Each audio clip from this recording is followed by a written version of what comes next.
आपके जीवन में जो मुसीबत आती है, संकट आता है, कष्ट आता है, दुख आता है, विपत्ति आती है, वो कौन देता है? आप उत्तर दीजिए, कौन देता है? भगवान। आप कह रहे हैं भगवान जी दुख देते हैं, तो बताओ भगवान की आपसे कोई दुश्मनी है? क्यों देते हैं भगवान? आप भगवान पर झूठा आरोप लगा रहे हैं। अच्छा बताओ, आपके जीवन में जो दुख आता है, संकट आता है, उसका वो कौन देता है? दादाजी आप बताएंगे, सफेद मूंछों वाले दादाजी बताएंगे, आपके जीवन में जो विपत्ति आती है, दुख आता है, संकट आता है, वो आपको कौन देता है? भगवान देते हैं? हाँ? आप मतलब स्वयं। ये समझदारी की बात हुई। हम लोग आरोप भगवान आपने दुख दिया, भगवान कभी किसी को दुख नहीं देते, भगवान कभी किसी को मुसीबत पर नहीं डालते। आपका अपना कर्म ही, आपके अपने अच्छे या बुरे कर्म ही आपको उसका फल प्राप्त होता है। जो आज आपके जीवन में विपत्ति है, संकट है, वो आपके किसी न किसी जन्म के कर्मों का दंड है। भगवान किसी को दुख नहीं देते, हर व्यक्ति अपने किए कर्म का फल भोगता। जैसी करनी। एक मैया बहुत मोटी थी। अरे महाराज, भगवान ने तो हमारे को मोटा कर दिया। दिन भर हलवा खाती है मैया, दिन भर पिज्जा बर्गर खाती है और कहती है भगवान ने मोटा कर दिया।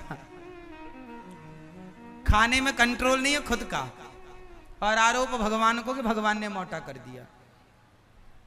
हर व्यक्ति अपने दुख का जिम्मेदार स्वयं है। खाने में कंट्रोल क्यों नहीं है?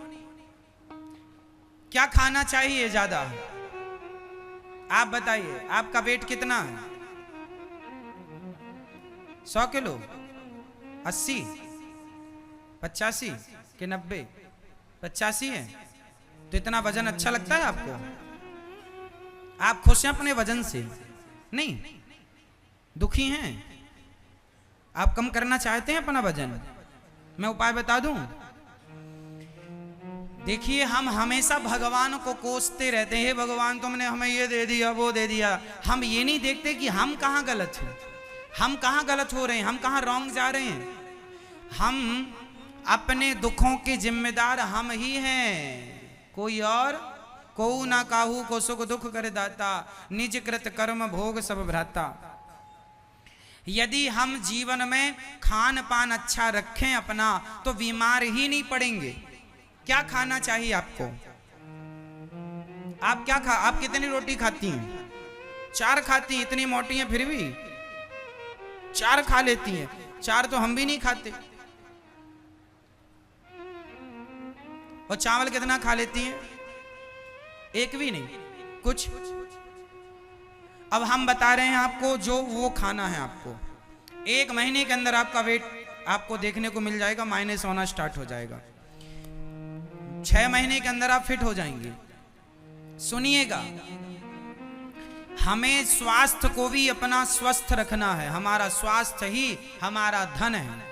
हमें अच्छा स्वास्थ्य रखने के लिए क्या करना चाहिए? सबसे पहला काम कि हमें अधिक से अधिक पानी पीना चाहिए। आप दिन भर में कितना पानी पीती हैं? 4 गिलास, 4 लीटर। 4 लीटर तो बहुत कम है आपके वेट के हिसाब से। थोड़ा सा और ज्यादा। कितना? 20 किलो वजन पर हमें 1 लीटर पानी पीना चाहिए। तो यदि अब 40 किलो वजन है आपका तो 2 लीटर पानी पीजिए। 60 किलो वजन है आपका तो 3 लीटर पानी, और 80 का वजन है आपका तो 4 लीटर, और यदि आपका 100 है तो 5 लीटर। प्रत्येक 20 किलो पर हमें हमारे बॉडी को 1 लीटर पानी की आवश्यकता होती है। आपको इतना पानी पीना है। पानी ज्यादा पीजिए, और रोटी और चावल बिल्कुल जरा सा खाना सीखिए। ज्यादा से ज्यादा सलाद, ज्यादा से ज्यादा 1 एप्पल रोज खाने का संकल्प लीजिए। 1 एप्पल, 1 सेब रोज खाइए, 1 केला रोज खाइए, और 1 अनार का दाना रोज खाइए। 1 अनार रोज दाने निकालकर रोज खाइए। यदि आप एक अनार, एक केला, एक सेब रोज खाते हैं और सलाद में 1-1.5 ककड़ी खाते हैं और आप दाल ज़्यादा पीते हैं, सब्जियां ज़्यादा खाते हैं, रोटी बस 1 या 2 ही खाते हैं और कभी रोटी खा लिया तो कभी चावल खा लिया, आज रोटी नहीं खाएंगे, आज कटोरी भर जरा सा चावल खाएंगे, कभी आज चावल नहीं खाएंगे, आज रोटी, अदल बदल के। और रोटियां भी एक आटे की रोटी नहीं होनी चाहिए, आटे में गेहूं का आटा, सिंघाड़े का आटा और उसमें चने का आटा, उसमें जवार का आटा, वो आता मक्का, क्या बोलते हैं, मक्के का आटा है ना, मक्के का भी आटा होता, मक्के का आटा है ना, बाजरे का आटा, ये सारे आटे हमें मिलाना चाहिए और मिलाकर जब आप वो रोटी खाएंगे ना तो वो ज्यादा हेल्दी होगी, हाँ या ना। 5 प्रकार का, 6 प्रकार का आटा मिला के खाना चाहिए, बच्चों को खिलाओ। आजकल छोटे छोटे बच्चों को चश्मा लगा पड़ा है, क्यों? खान पान आप लोग को लगता है हमें, या कर लो बात, आप लगे हैं अपना काम करने में, आप अपना निपटाओ। सुनो, तो हम छोटे छोटे बच्चों को रोटी खिलाते हैं, एक रोटी और खा ले, एक रोटी, रोटी में रखा ही क्या है? ज्यादा से ज्यादा बच्चों को फल खिलाना चाहिए, अंकुरित अनाज खिलाना चाहिए। और आपको मैया 1 केला, 1 सेब, 1 अनार रोज खाना है और ककड़ी, टमाटर ज्यादा खाना। रोटी 4 नहीं खाएंगे, आज से आप सिर्फ 1 रोटी खाएंगी आप तो आधी खाओ तो भी ठीक है। और पेट भरना, भूखे नहीं मरना। दाल पियोगी खूब। दाल कितने प्रकार की होनी चाहिए? आज हमने ये दाल बनाई, कल हमने अदल बदल के दालें घर में बनानी चाहिए। आज ये दाल बनाई, कल वो दाल बनाई, परसों वो दाल बनाई। तो सारी, कुछ प्रोटीन इस दाल में होते हैं, कुछ प्रोटीन उस दाल में होते हैं, कुछ विशेषक पोषक तत्व इस दाल में होते हैं, कुछ उस दाल में, मिक्स करके हमें करना। मैं 5 प्रकार की दालें रोज बनवा के खाता हूँ, सिर्फ दाल पीता हूँ, दाल पीता हूँ, सब्जी खाता हूँ, फल खाता हूँ, सलादें खाता हूँ और जल पानी पीता हूँ, दूध पीता हूँ, बस। बाकी मैं रोटी चावल तो ना के बराबर ही खाता हूँ। इसलिए देखिए, आपके बीच में हमेशा भगवान ने शरीर दिया है तो उसे स्वस्थ रखना हमारी जिम्मेदारी है। ईश्वर ने शरीर दे दिया, अब आप बना लो, बिगाड़ लो, मर्जी आपकी। आप लोग उल्टा, आप लोग रोटी 10-10 खा जाते हैं, रोटी खाएंगे, रोटी खाएंगे, रोटी खाएंगे, चावल ही चावल खा रहे हैं, इतना भर भर के चावल खा रहे हैं। कुछ लोग तो चावल ही चावल खाते हैं। अरे दालें ज्यादा खाया करो। क्या ज्यादा खाना है? चलो बोल दो, ज्यादा क्या? दाल ज्यादा, सब्जियां ज्यादा खाओ। और आटा भी कितने प्रकार का मिला के खाएंगे? रोटी स्वादिष्ट के स्वादवाद के चक्कर में ना पड़ा करो। 5 प्रकार का आटा मिला के रोटी बनानी चाहिए मैया, हाँ या ना। सिंघाड़े का आटा भी जरा मिला लिया करो। मक्का बहुत फायदा करता है, मक्के का आटा बहुत। बाजरे का जानते हैं? बाजरे की रोटी खा ले, बाजरे की रोटी बना लिया करो कभी कभी। बहुत ताकतवर होता है बाजरा, बहुत शक्ति से परिपूर्ण होता है बाजरा। बाजरा मिलाओ, आटा मिलाओ, गेहूं का आटा मिलाओ, चने का आटा मिलाओ, बेसन जिसको बोलते हैं, ये सब मिला के फिर रोटी बनाओ बढ़िया। और रोटी भी मोटी, पतली रोटी नहीं, जरा सी मोटी रोटी। आपको पता है पतली से ज्यादा मोटी रोटी सुपाच्य होती है, पता है आपको? सबसे पतला होता है क्या? मैदा। मैदा सबसे बारीक होता है। आप बताइए, मैदा और आप मोटा सा आटा, मोटा आटा और मैदा तो बिल्कुल पतला होता है। मैदा खाने से ज्यादा नुकसान होता है, जबकि मोटा आटा नुकसान नहीं करता। इसका मतलब है कि हम ज्यादा भी ना बारीक कर लें, रोटियां ज्यादा भी पतली ना कर लें, हल्की सी ठीक ठाक रहें। और ज्यादा मोटा पहनना, मोटा खाना, ये बहुत उत्तम विधि है। लेकिन आज लोगों को पता ही नहीं, खाने पीने का ज्ञान नहीं है और बड़े अपने आप को होशियार मानते रहते हैं। उन्हें नॉलेज ही नहीं है पानी कितना पीना चाहिए दिन भर में। शरीर आपके अनुसार चलना चाहिए। देखिए, मैं आपके पास रोज आता हूं 3.5 घंटे कथा सुनाने के लिए। ना मुझे इस बीच में प्यास लगती है, ना लघु शंका आती है। मैं आपके बीच में रोज 3.5 घंटे बैठता हूं। और कब से बैठ रहा हूं? जब से दास अनिरुद्ध भागवत कर रहा, तब से आज लगभग इस बात को 12 साल हो गए, ज्यादा ही हो गए। ये नित्य सेवा है ठाकुर जी की। हम बैठे रहते हैं ना, लघु शंका आती है 3.5 घंटे के बीच में ना आप लोग पानी पीते हैं, पी लीजिए, अच्छा है। हम पानी भी नहीं पीते और ना इस दौरान लघु शंका आती। क्यों? क्योंकि हमें पता है कि हम कब पानी पिएंगे तो कितनी देर में आप बताइए पानी कितनी देर में पचता है? नहीं पता। कितनी? 5 मिनट में। लो, अच्छा पढ़ लिए आप। पानी को पचने में लगभग 2 घंटे लगते हैं।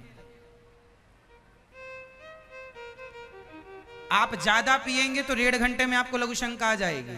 आप ढेर सारा, अच्छा जब वो डॉक्टर लोग ना, कोई चेकअप होता है उसमें ढेर सारा पानी वानी पिलाते हैं, कोई होता कुछ, क्या बोलते हैं उसको, अल्ट्रासाउंड।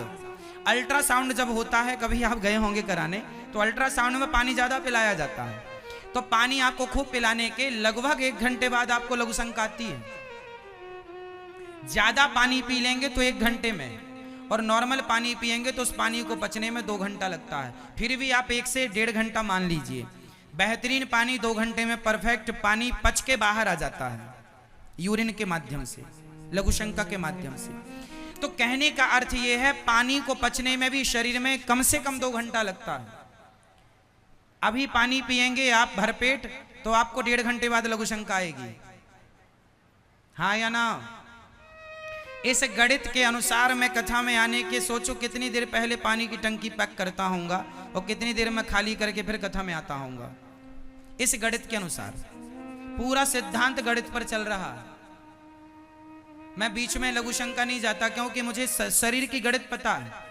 मेरे को यह पता है कि मेरा शरीर कितनी देर में पानी मांगेगा। यहां से जाते ही मैं पानी पीऊंगा 3 गिलास 4 गिलास। तो शरीर को, आपका शरीर है मेंटेन करना, आपका काम है। आप लोगों को पता ही नहीं, कुछ भी आया खा लिया, कभी भी खा लिया, खा के सो गए, मर जाओगे समय के पहले, जल्दी बूढ़े होकर के। स्वास्थ्य ही सबसे बड़ा धन होता है। स्वास्थ्य ही सबसे बड़ा धन होता है। पानी को पचने में लगभग 2 घंटा, और कम लो तो 1.5 घंटा। पानी को पचने में 2 घंटा लगता है। अधिक पानी पी लेंगे तो 1 घंटे में भी वो अपना काम कर देगा, प्रेशर बनाकर, क्योंकि अधिक पी लिया आपने। पानी को पचने में 2 घंटा। अच्छा बताइए, भोजन को पचने में कितना घंटा लगता है? बताइए, आपका किया गया भोजन कितनी देर में पच जाता है? बोल दो फटाफट। 6 घंटा। गलत बोल रही है मेरी माँ, आप लोग भी मन लगा के बोलते हैं। चलो बताओ जल्दी, किसको हमने पिछली बार सब बताया था, भूल गए आप लोग। मैया बताओ, भोजन पचने में कितना समय लगता है? आप बताइए जी, आप बताओ जी। नहीं, चलो हम बता रहे हैं। भोजन को पचने में 4 घंटा लगता है। भोजन को पचने में 4 घंटा लगता है, जिसमें कि जो हम चावल, गेहूं, दालें खाते हैं, इनको 4 घंटा लगता है, जबकि फल जल्दी पच जाते हैं। तो भोजन 4 घंटे में, इसलिए 4 घंटे के गैप में ही भोजन करना चाहिए। समझ लो बात। यदि आपने अभी खा लिया है कुछ भी, तो अब से 4 घंटे बाद ही आप कुछ खाएंगे, वो पच जाएगा, फिर खाएंगे तो अब क्या, वो पचा नहीं और आपने और खा लिया, तो फिर वो अपच हो जाएगा, फिर पेट खराब होगा, फिर खून गड़बड़ हो जाएगा, फिर बीमारियां पैदा होंगी। इसलिए जिसका खान पान शुद्ध है वो सदा स्वस्थ रहेंगे। तो आप लोग बच्चों को और अपने आप को ये मेंटेन करेंगे, प्रत्येक बार के खाने में, एक खाने से दूसरे खाने में कितना गैप होना चाहिए? जोर से कम 4 घंटा। यदि आपने सुबह का नाश्ता 7 बजे लिया है तो भोजन आप 11 बजे ही करेंगे, क्योंकि 7 से 11 कितना घंटा? 7, 8, 9, 10, 11, 4 घंटा हो गया। ठीक है। यदि सुबह का नाश्ता आपने 8 बजे किया है तो भोजन 12 बजे। सुबह का नाश्ता 9 बजे किया है तो भोजन 1 बजे, हाँ या ना? 4। अब यदि आपने भोजन 12 बजे कर लिया तो फिर शाम का भोजन, अब उसके बाद कुछ खाना है तो 4 घंटे बाद ही खाइए। और रात्रि का भोजन तो, रात्रि को तो कुछ ना खाइए, सूर्यास्त के पहले कुछ खाइए। खान पान अच्छा कर लीजिए। मैं आपको विश्वास दिलाता हूं कि आप सलादें फल ज्यादा खाएंगे, रोटी चावल कम खाएंगे, दालें ज्यादा पिएंगे तो आपके शरीर में रोग ही नहीं हो सकता। ये मेरी लिखित में गारंटी है। यदि मेरे इस सिस्टम को फॉलो कर लेंगे तो, मेरी बताई बातें फॉलो कर लेंगे तो बीमार ही नहीं पड़ेंगे। बीमारियों की जड़ खाना ही होता है, और खाना भी कुछ भी। अब जैसे आप लोग गरम गरम आपने भोजन किया, उसके बाद ठंडी सी आपने आइसक्रीम खा ली। जैसे शादियों पार्टियों में हम क्या देखते हैं कि आपने खाया गरम गरम और उसके बाद ठंडी सी आइसक्रीम। अब बताइए कि आपके शरीर में आग लगी थी भोजन पचाने के लिए और आपने आइसक्रीम ठंडी सी डाल दी, तो भोजन क्या होगा? पचेगा नहीं, सड़ने लग जाएगा, क्योंकि ठंडा गरम का कोई स्वभाव ही नहीं है, मिक्स ही नहीं हो सकता। कुछ लोग इतने मूर्ख होते हैं खाने पीने के मामले में, उन्हें पता ही नहीं कि किसके बाद क्या खाना चाहिए। नॉलेज ही नहीं है, रत्ती भर ज्ञान नहीं है। अच्छा बताइए, शहद और घी को मिला दिया जाए तो क्या हो जाता है? बोलो, जहर हो जाता है। आप किसी को घी और शहद एक साथ पिला दीजिए, मर जाएगा। आप किसी को आप किसी को आम का रस और पेप्सी कोका कोला पिला दीजिए, मर जाएगा। दोनों मिल करके जहर हो जाता है। लेकिन लोगों को ज्ञान नहीं है। लोग भोजन करते हैं और भोजन करने के बाद आइसक्रीम खा लेते हैं। इतनी मूर्खता कहां होगी? आइसक्रीम ठंडी होती है और भोजन पचाने के लिए आपके शरीर में एक आग होती है, जिसे जठराग्नि कहते हैं। वो जठराग्नि आपके शरीर को क्या करती है? भोजन को पचाती है। अब आइसक्रीम खा ली है तो आग बुझ जाएगी। इसलिए लोगों को ज्ञान नहीं है खाने पीने का भी, इसलिए बीमार पड़े रहते हैं हर दिन डॉक्टर के यहाँ, हर दिन डॉक्टर के यहाँ। चलिए, तो आप में से कितने लोग खान पान का विशेष ध्यान रखेंगे? खुद रखोगे, बच्चों को ज्यादा से ज्यादा क्या खाओगे? जोर से और जोर से। फल, केला, सेब, अनार, पपीता और इत्यादि जितने भी फल होते हैं। सलाद खाओगे, टमाटर कच्चा खाओगे, ककड़ी कच्ची खाओगे, पालक के 2-4 पत्ते चबा लिया करो, भिंडी 2-4 कच्ची खा लिया करो, बच्चों को खवाया करो। सब ताकतवर चीजें हैं, ठीक है? हाँ। इसके बाद आप लोग रोटी कितनी खाएंगे आज से? रोटी कम। पेट किससे भरना है? पेट ज्यादा से ज्यादा सलाद से या फल से। अच्छा, फल और सलाद भी एक संग नहीं लिया जाता, ये भी मैं आपको बता दूं। फल और सलाद दोनों का कॉम्बिनेशन नहीं है, समझिएगा। फल आपको कब लेना चाहिए? सुबह। नाश्ता हमेशा फल का करना चाहिए। नाश्ता हमेशा किसका? अंकुरित अनाज खाओ, चने अंकुरित खाओ, बादाम खाओ, काजू खाओ, पिस्ता खाओ, है ना, और जो भी अंकुरित दालें हैं वो खाओ। उसके संग एक एप्पल, एक केला, जो भी आपकी क्षमता है, एक या आधा, वो फल सवेरे खाना है। दोपहर के भोजन में सलाद खाना है और रात्रि को दूध पीना है। या सुबह फलों का रस, दोपहर को लस्सी और दोपहर को छाछ पी सकते हैं। शाम को आपको दूध पीना है। दूध पीने का सिद्धांत रात्रि का है। दूध भी पी के सोना नहीं है, दूध पीने के कम से कम कुछ देर हमें चलना चाहिए, है ना। बहुत बड़ी गणित है, लेकिन आप समझें तो। और आधा घंटा तो रोज योग करना चाहिए। क्या करना चाहिए? योग। कौन कौन कर लेता है योग? आप शीर्षासन कौन कौन कर लेता है? शीर्षासन कर लेते हो? हाँ या ना? ये दास अनिरुद्ध शीर्षासन रोज करता है। हम शीर्षासन में भी 4 आसन करते हैं। आसन शीर्ष है, उसी शीर्षासन में हम पद्मासन लगा लेते हैं। उसी शीर्षासन में ही ये शीर्षासन, आप एक ही शीर्षासन में 4 आसन हम कर लेते हैं। तो आसन करने से आप सदा स्वस्थ रहते हैं, सदा सुखी रहते हैं। इसलिए शीर्षासन और जितने भी आसन हैं, कुछ आसन, सूर्य नमस्कार की 12 आसन हम सबको नित्य करनी चाहिए।